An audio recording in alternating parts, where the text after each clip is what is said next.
Doi bărbați cu vârstele 26 și respectiv 33 de ani, originari din raioanele Ninii Noi și Elobeni, au fost reținuți de către ofițerii de investigație a Inspectoratului de Poliție Botanică al Direcției de Poliție a municipiului Chișinău, pentru că au răpit 3 automobile prin culegere de chei cu scopul de a se plimba. În cadrul acțiunilor speciale de investigație și de urmărire penală, bănuiții și-au recunoscut vinovăție, declarând cu lux de amănunte circunstanțele răpirii auto. Potrivit lor, automobilele de producție sovietică au fost răpite pe parcursul lunii septembrie curent, după care le abandonau pe marginea drumului. Ambii se aflau în stare de ebrietate și nu aveau permise de conducere. Data asta pentru ce ați fost reținut? Răpire de automobil.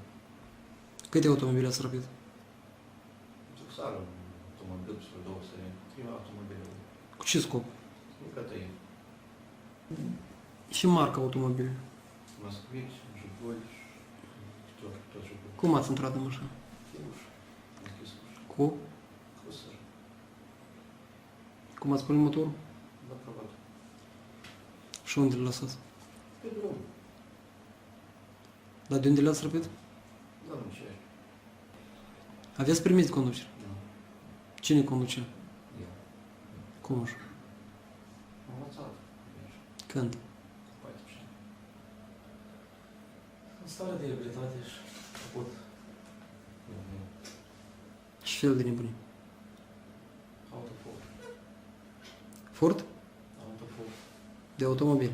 Da. Câte cazuri ați săvârșit? 3.